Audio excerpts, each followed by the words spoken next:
Halo, balik lagi nih di channel Pelangi Biru. Saya di sini pertama mau terima kasih yang udah subscribe ke channel ini. Terima kasih. Makasih juga yang telah mendengarkan channel ini, yang menjadikan channel ini bahan referensi. Terima kasih. Dan untuk yang nggak cocok, mungkin bisa di skip aja kali ya, karena kalian cuma ngebuang-buang energi, berkata kotor segala macam, karena energi itu akan kembali kepada diri kalian sendiri. Ini gue udah lama banget nih, terakhir ngetek itu September. Gue boleh nyetel musik ya, saya lagi happy kayak gitu.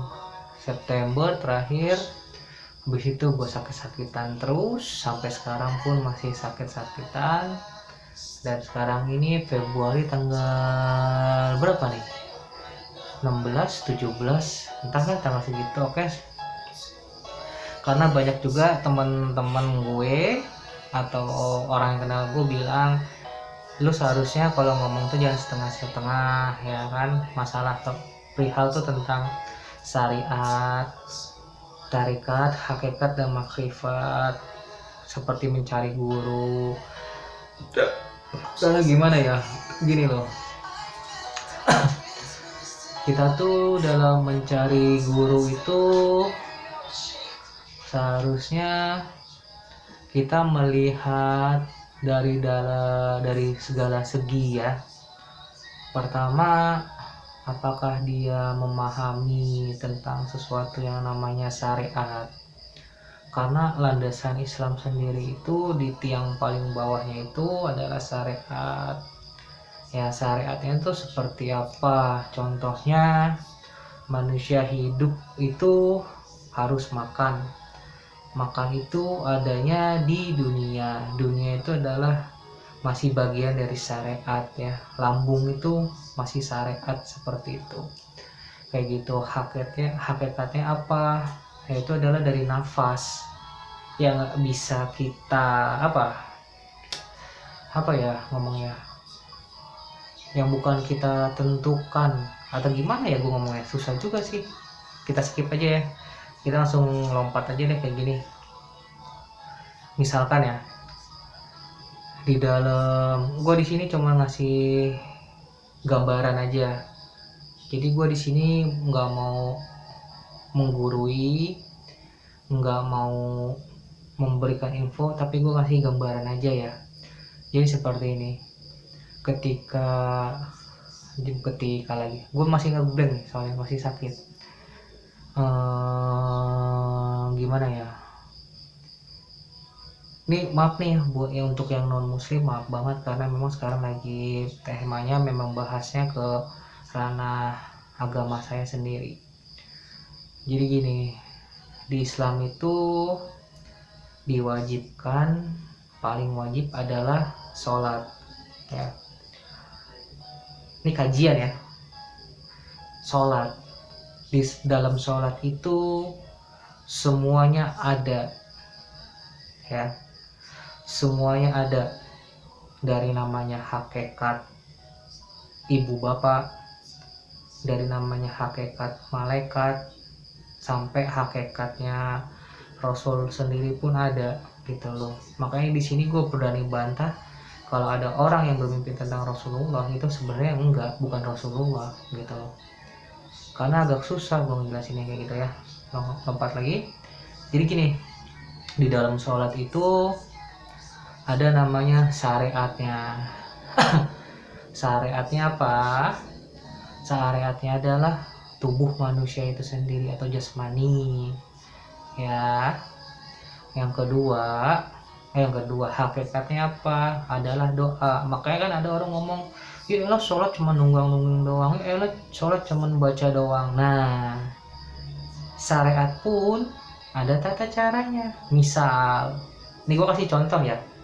Kalau misalnya kalian tidak meyakini, gak masalah. Gue di sini nggak mau memaksa orang untuk meyakini ya. Gue cuma kasih bahan referensi gitu loh, kajian lah ya, kajian yang gue jalani gitu ya. Jadi kan setiap kita mau sholat kan takbir ya, ini langsung lengkap situ aja ya, takbir ya. Nah gerakan takbir itu gimana, kan ada sholat takbir kan cuma sampai sini ya, ada cuma gitu doang ya.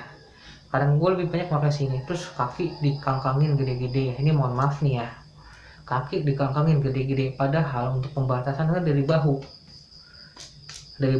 menyambung. Itu yang gue pelajarin ya.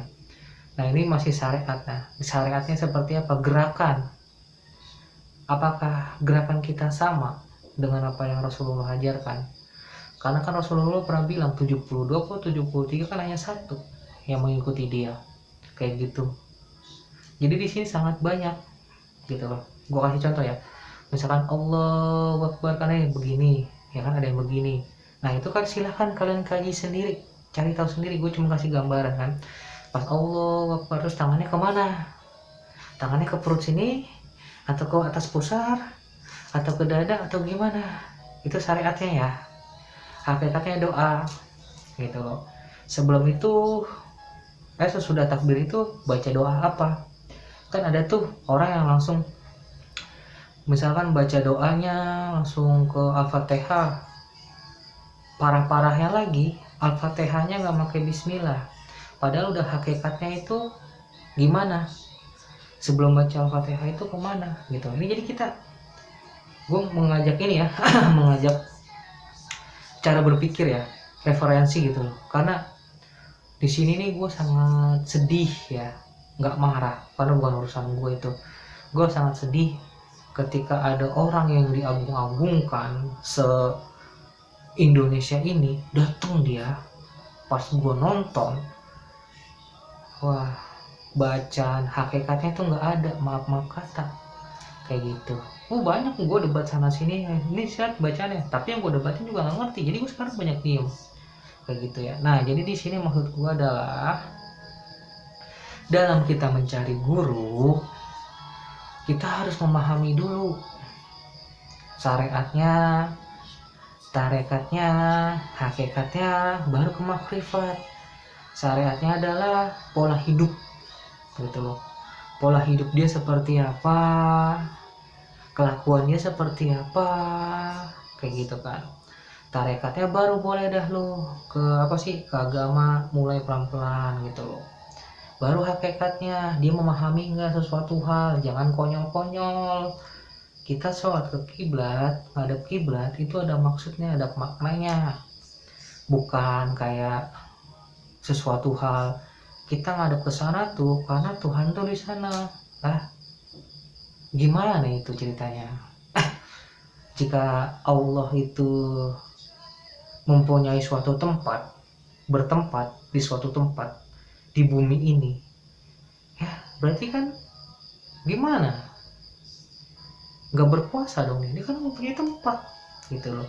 Sedangkan ada yang ngomong Allah itu ada di mana-mana kayak gitu. Coba dah di situ, makanya gue mulai banyak lah yang pengen gue buka, cuman gue nggak bisa buka, gue bingung ngomong ya gitu loh. Gue cuma mau ngasih tahu gimana caranya. Carilah guru yang benar-benar. Terkadang yang maaf kata berpakaiannya jelek segala macam, terkadang ilmunya jauh melebihi yang menggunakan pakaian-pakaian mewah, naik kendaraan kayak begitu. Kayak begitu sih, sangat sedih gua ngeliatnya nih. Makin kesini makin kesana gitu loh. Jadi ibaratnya tuh agama itu menghidupkan dia, bukan dia yang menghidupkan agama. Sampai ada kemarin gua ketemu sini orang ibu-ibu ya, dia kita harus bela nih pas ada penistaan tentang agama Al-Quran kalau nggak salah, kita harus bela Al-Quran, ternyata ujung-ujungnya dagang kayak gitu, cuma dapat dana kayak gitu. Tujuan kita hidup di sini apa sih di dunia ini?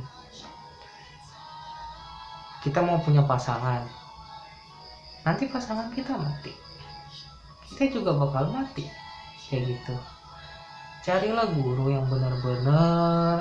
Cuman belakangan ini emang susah sih, karena yang gua tahu guru yang baik itu susah sekarang, rata-rata pada pengen dapet atau minta fulus kayak gitu, minta ini itu segala macam. Sampai kemarin tuh gue kenal orang, ya dia berwibawa lah di tempatnya, ngomong gini, jika ente gak mau belajar sama aneh sono gitu, aneh juga gak mau ngajarin kalian. Coba bayangin kalau Rasulullah seperti itu. Coba bayangin kalau Rasulullah begini, lu mau belajar sama gua, boleh, tapi nanti diijazahkan dengan nilai nominal sekian. Lu mau belajar gua, boleh, gue Rasulullah, tapi nanti bayar sekian. Atau misalnya nanti ente sumbang ya, nanti sumbang ya gitu, sumbangnya segala macam kumpulin gitu.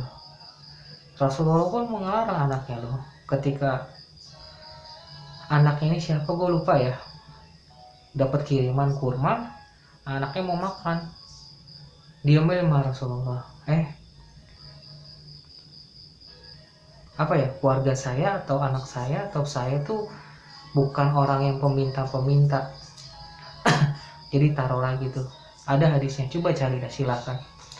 Gue di sini mah awam, gak ngerti apa-apa gitu aja ya, gue cuma ngasih bahan referensi. Jadi carilah guru yang memang benar paham tentang Islam itu sendiri, karena Islam itu sendiri tidak bisa lepas dari yang namanya syariat, tarekat, hakikat, dan makrifat.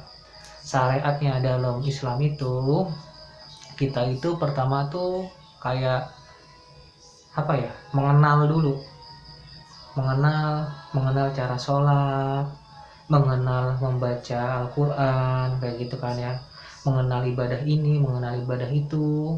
Terus kedua tarekat itu mengetahui itu, oh ya gue tahu nih ternyata sholatnya ngadepnya ke kiblat gitu, oh ya gue tahu nih ternyata sebelum sholatnya wudhu dulu begitu kan, oh ya gue ternyata ini ya kan. Nah, hakikatnya itu dia menjalani, sebenarnya sih dari tarekat ke hakikatnya itu udah masuk nih, menjalani itu ya kan.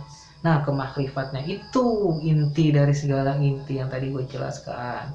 Kenapa kita sholat menghadap kiblat gitu kan, gerakannya seperti apa yang dulu Rasulullah ajarkan. Jangan bilang lo Rasulullah nggak mengajarkan. Allah, Rasulullah itu mengajarkan tangannya harus kemana. Karena kemarin itu gue ketemu orang perempuan, dia paham tapi dia nggak paham hakikatnya. Maksudnya hakikatnya itu dalam segi bacaan ya, karena dia masih membetulkan bacaan yang orang terkenal itu, padahal di dalam kitab atau apapun dijelaskan segala sesuatu hal jika tanpa ini yang nggak ada artinya gitu loh. Itu kalau ini dibaca, ini yang dibaca diartikan lagi, dikaji lagi, itu lebih panjang lagi.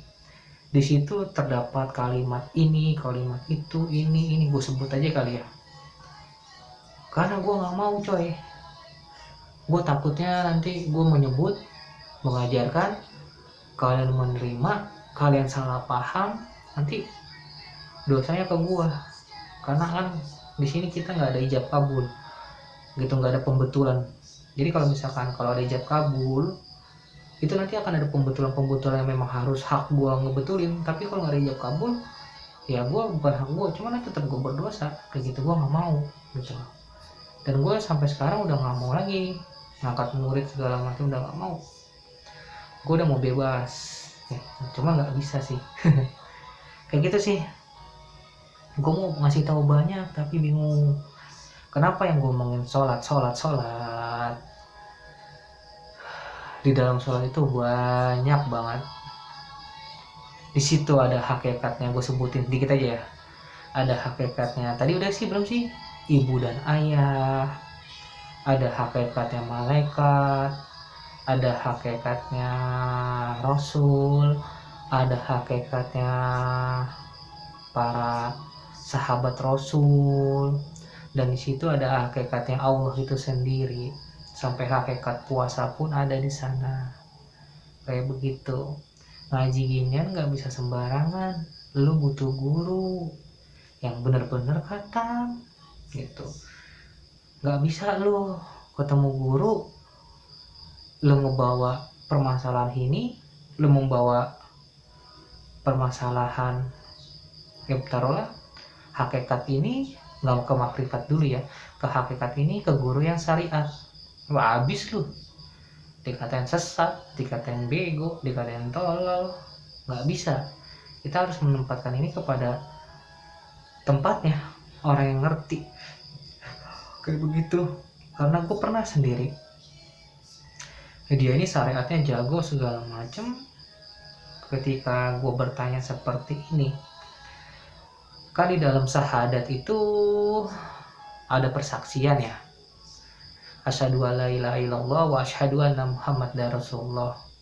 Kan ketika Nabi Muhammad ngomong gitu, kenapa dia ngomong asyhadu anna ya rasulullah gitu, tapi dia mau ngomong asyhadu anna muhammad rasulullah. Kan seharusnya asyhadu anna rasulullah gitu loh. Jadi dia mengakui kalau gue ini rasul, tapi kenapa di situ ada asyhadu anna muhammad rasulullah kayak gitu loh. Tuh, ini padahal hal yang sering kita temuin, kita baca setiap hari, tapi ini terkadang suka mengos gitu loh ke orang-orang. Seperti itu. Silahkan dikaji, silahkan dicari tahu. Kalau misalkan ada yang nggak setuju dengan channel ini, silahkan. Yang mau marah-marah silahkan. Yang jelas saya tidak akan menanggapi, gitu aja ya. Saya juga belakangan ini lagi dicari-cari orang.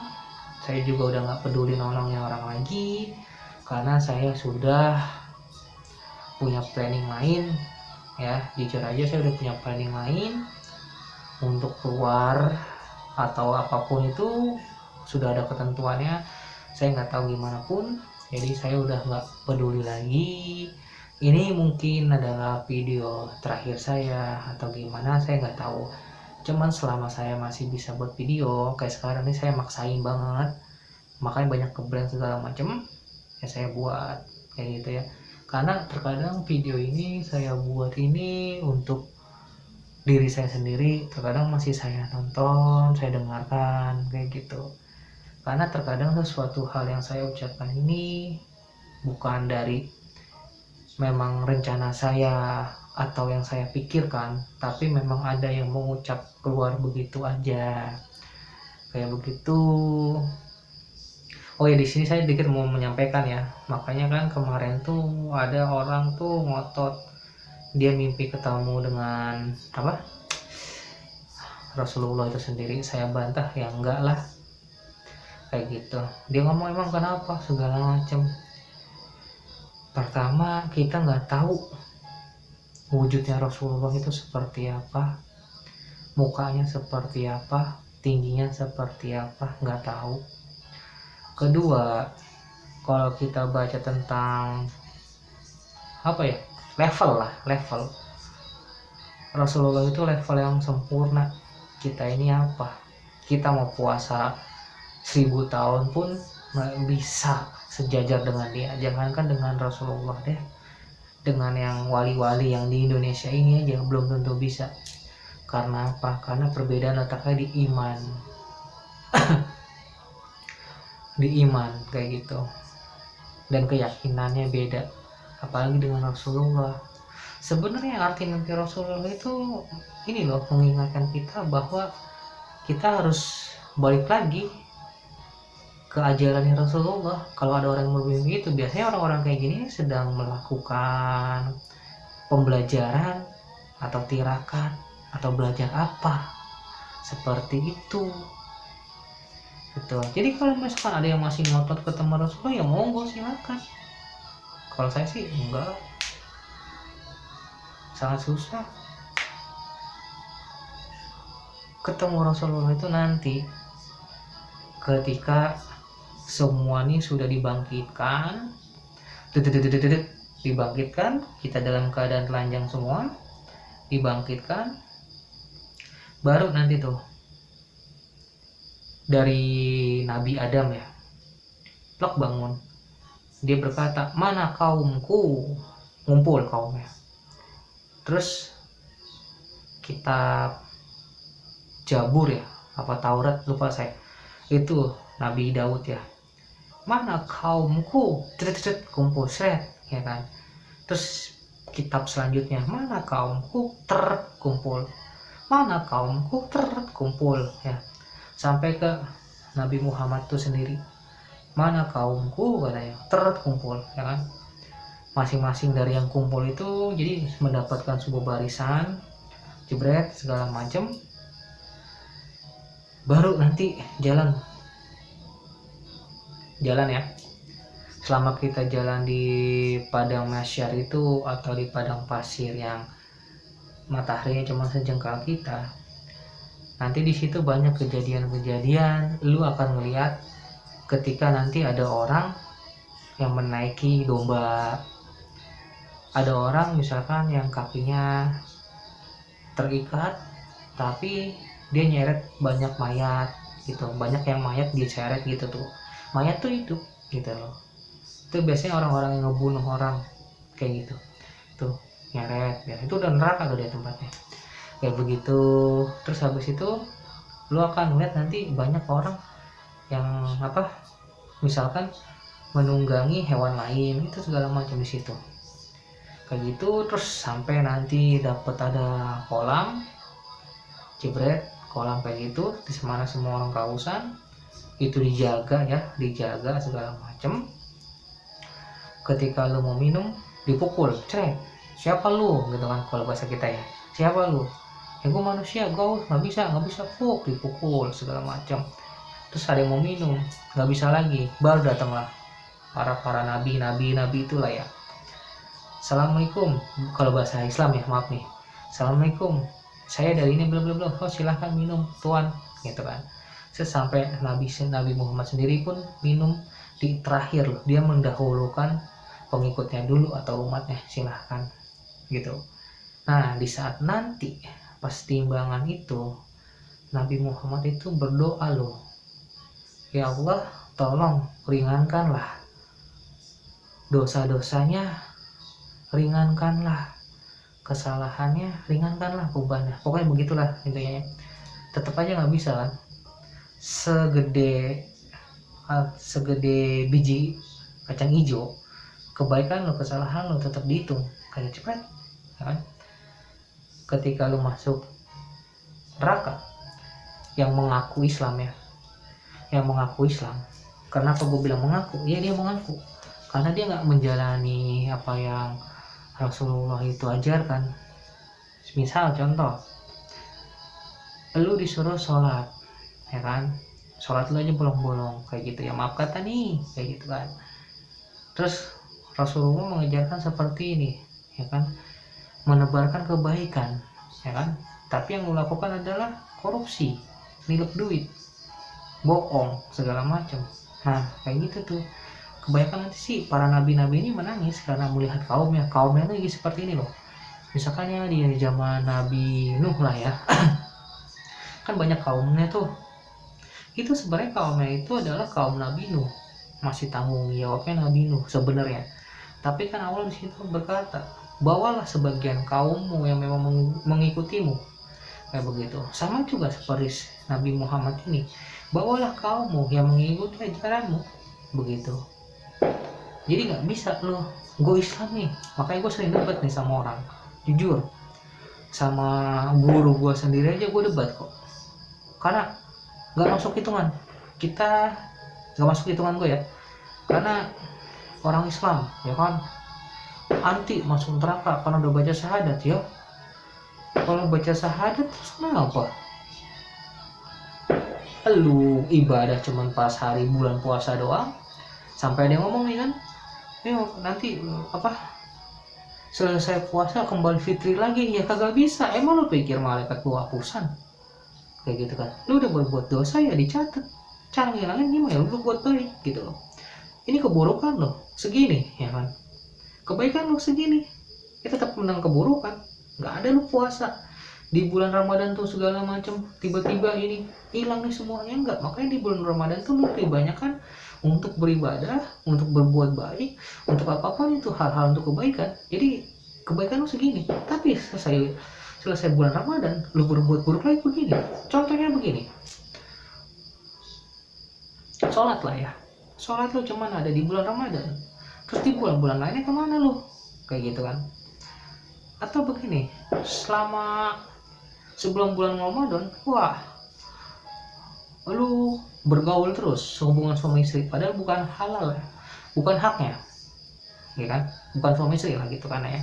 Aku pengen ngomong jorok takut gua kayak gitu. Nah pas selama Ramadan, wah lu begini, wah jadi orang baik segala macam. Sekarang begitu kan, sadis lo kalau belajar sama gua, nangis lo kayak begitu ya, nggak ada. Makanya gua selalu gua kalau nggak setuju sama orang, gue pasti diem kayak gitu, kecuali datang ngomong sama gue berdua. Pernah gue soalnya ribut gede masalah ini Ramadan ini nih, jadi ini bergerombolan gitu nyerang segala macam. Terus akhirnya gue giniin, ente ceramah dibayar nggak, gue bilang gitu kan. Dibayar, kalau nggak dibayar mau datang nggak, ya bensin aneh gimana, kata dia. Ya sudah, kata begitu. Terus gimana kalau ya sudah, gimana jika kalau misalkan Rasulullah dia mau memberikan informasi, memberikan ilmu ya, terus diminta, tolong dong kasih makan ontak gua, kasih minum ontak gua ya, kayak gitu. Dan jangan lupa air minum sama makan buat gua kurma walaupun sekecil, kayak begitu. Itu nggak ada. Jadi lu, Islam ini sebenarnya hampir sama dengan agama-agama lain, kasih sayang. Tapi sekarang udah banyak yang miss, kayak begitu. Pernah gue ribut tuh, dia dari organisasi apa, nah emang gue pikirin. Habis itu gue udah gak mau ribut-ribut lagi. Sampai kemarin pun gue udah gak mau ribut, cuman terakhir gue ngelurusin sama orang sana lah, sama masih di Indonesia, yang masalah adalah halal haram darah ya, darah halal haram. Gue cuman terakhir ngomong gini, Anda berbicara dengan siapa, apa yang Anda dengarkan dari ulama mana, gue bilang gitu kan ya, silahkan tanya lagi ke dia. Disebutin kan ulamanya, wah kata gue ulama kondang nih. Gue bilang silahkan tanya ke dia, jangan lempar bola panasnya ke saya, gue bilang gitu kan. Ya tapi kan begini, wah udah mulai bawa-bawa Islam kan. Gue bilang Islam itu tidak pernah mengajarkan kekerasan. Islam itu tidak pernah menghunuskan pedang sebelum dia terancam atau ingin terbunuh. Karena pembelaan diri itu hukumnya juga ada ya, kayak gitu kan. Masih ngebela nih, akhirnya beginiin, Pak, junjungan kami junjungan kami, aduh gue lupa lagi kemarin ngomong, kiblatnya kami itu umat muslim adalah Rasulullah. Gue bilang kayak gitu ya. Kenapa Rasulullah?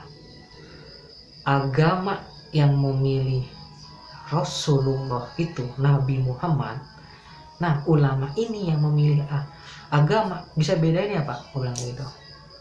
Sampai saya clear, oh kayak gitu ya, mulai mikir tuh. Akhirnya di situ gue yang nyapu, gue bilang, oke Pak, saya di sini sebagai pihak yang mungkin Bapak dan teman-teman Bapak, lingkungan Bapak merasa tersakiti. Saya sebagai umat muslim meminta maaf sebesar-besarnya, mohon dibukakan minta maaf saya sebagai kaum muslimin, sampaikan juga ke teman-teman ya. Akhirnya selesai urusan. Coba kalau misalkan, darahnya haram nih, halal untuk ditumpahkan, apa sih? Kayak gitu loh, bukan hak lo. Rasulullahnya nggak pernah ngomong kayak gitu, ngatain orang kafir aja kagak. Kayak gitu loh, itu loh yang gue maksud. Carilah guru yang benar-benar gitu loh. Ini maafnya di sini kalau jika ada yang tersinggung, Mohon maaf, gue di sini tidak ada niat menjatuhkan, membenturkan atau apapun itu, nggak ada ya. Gue di sini cuma pengen ya terbukalah kolbu kita ini, pikiran kita ini terbukalah, itu doang. Timbalah ilmu dengan sebaik-baiknya, jangan mudah terprovokasi aduh lupa gue. Jangan mudah diadu domba, terprovokasi sama hal-hal dengan oknum-oknum seperti itu, kayak gitu. Karena sesuatu hal yang diajarkan itu belum tentulah benar, belum tentulah baik. Karena pada dasarnya pun kita berbeda pandangan, berbeda keyakinan, berbeda agama, tetap kita sama-sama satu kodrat, yaitu manusia. Nggak ada satu manusia super, satu lagi manusia kadal, satu lagi manusia kecoa, nggak ada. Kecuali ada yang seperti ini, kalau misalkan kalian udah tahap sampai ke hakikat, udah kelewat nih, kalian sudah mulai merasakan energi-energi atau apa ya, sesuatu hal yang gak masuk akal. Ini bukan trik, ini bukan sugesti, ini bukan halusinasi, ini bukan alam jin, bukan. Ini tapi berdasarkan adalah dari kajian yang kalian dalamin, membawa efek reward lah. Kalian bisa mendapatkan sesuatu hal yang gak mudah orang dapat, kayak gitu. Karena apa? Karena ketika kita sudah mengkaji, sudah levelnya hakikat, apalagi ke makrifat, ya kita sudah sangat gimana ya, susah gua ngomongnya, indigo kan lah, gitu aja lah ya. Karena ketika kita ngomong dengan orang lain, terus habis itu kita mendengar intonasi nada dia berbohong, kedeteksi. Ini tapi kalau ini udah tahapan tinggi ya. Tapi tahapan itu tuh tahapan yang ibarat itu udah mau melompat itu gini. Nanti kalian tuh akan melihat manusia, tapi badannya manusia, palanya itu hewan. Itu kalian nggak halusinasi, itu adalah perwujudan sifat dari manusia itu sendiri. Misalkan manusia badannya manusia tapi kepalanya babi, itu bentuk dari sifat yang mewujudkan dia seperti itu. Itu nggak mata kalian rusak, enggak. Itu artinya manusia itu adalah rakus, kayak begitu. Kalau rakus, pemalas gitu loh. Jadi karakternya babi itu sendiri pun kayak menggambarkan kayak gitu aja gitu loh. Semoga kalian paham lah ya. Gue menjelaskannya juga bingung tuh, kayak gitu. Itu kalian mau mau ngobatinnya kemanapun gak akan bisa. Malahan nanti kalian akan dibilang kalian kesurupan, kalian halusinasi, kalian ini itu. Padahal enggak, itu proses kayak gitu. Kenapa proses? Itu salah satu penguji iman kalian. Apakah kalian sudah bisa melihat seperti itu? Kalian menjadi ria? Apakah kalian jadi takut? Kayak gitu, seperti itu. Jadi nggak ada orang sakti itu, nggak ada, semua itu atas kehendaknya. Gatel kepala gunjing kayak gitu,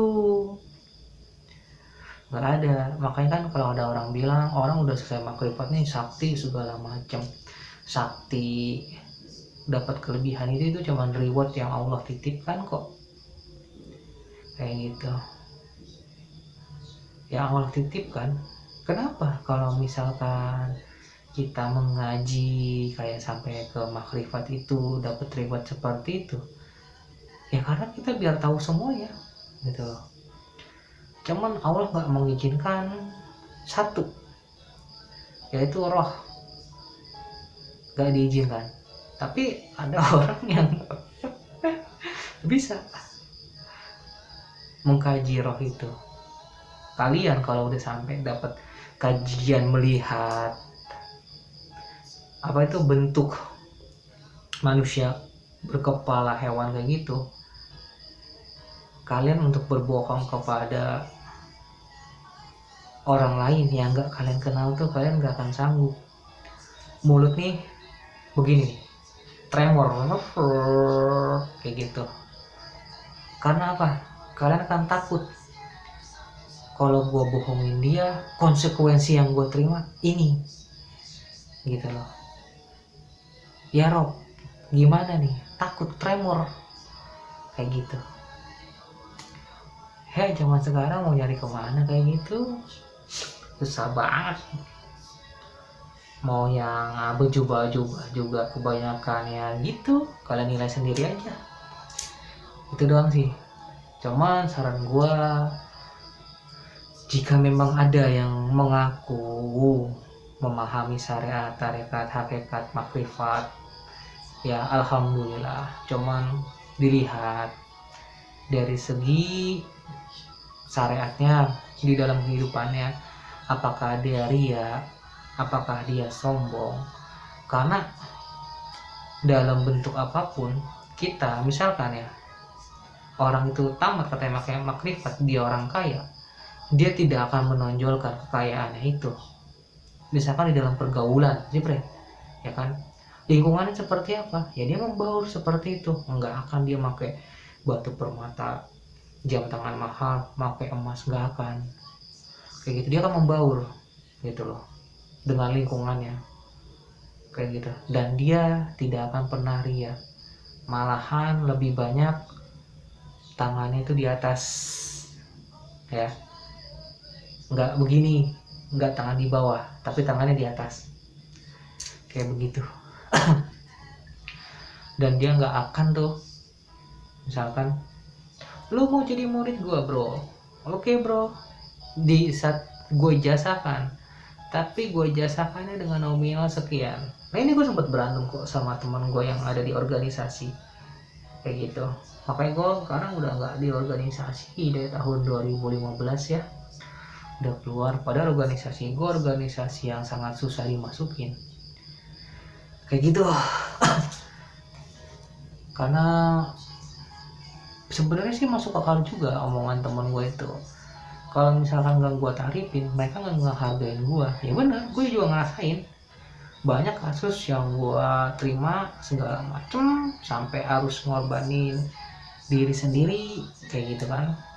Wah memang gak bisa gitu loh. Kita ngeluarin duit sendiri tapi gak dihargain, kayak gitulah kurang lebih ya. Panjang banget lebar. Sebenarnya gue pengen banget nih ketemu sama orang-orang yang memang kayak yang gue kenal ya, orang Solo yang memang mindsetnya ini bisa diajak berbicara dengan logika, dan dari segi agama pun dia juga memahami kayak gitu loh. Jadi enak tektoknya kayak gitu, timbal baliknya enak. Gue paling benci sama orang yang apa sih, yang agamis banget. Wah gue udah belajar kitab ini, gue belajar kitab ini, tapi dari adab bicaranya pun nggak kena gitu loh, nggak ada gitu.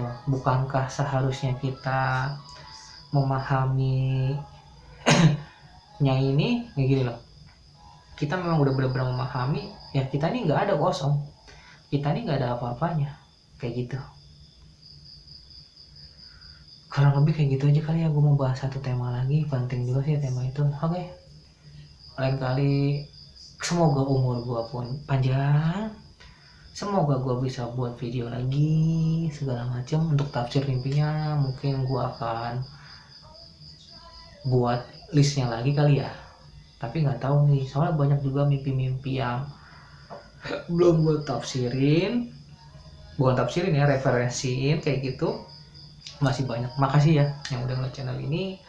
Semoga channel ini menjadi bahan referensi kalian. Saya di sini nggak pernah menyuruh kalian untuk yakin percaya, cuman buat bahan referensi. Ayo kita berdiskusi, ayo kita tukar pikiran. Kalau yang nggak cocok, maaf, skip aja ya. Saya udah nggak mau debat, nggak mau ribet sama orang, buang-buang energi, buang tenaga, buang waktu. Oke, makasih. Kurang lebihnya saya seperti itulah. Mohon maaf ya kalau ada yang salah kata dan tersinggung. Saya di sini nggak ada niat pernah menyinggung orang lain. Oke, sampai ketemu lagi.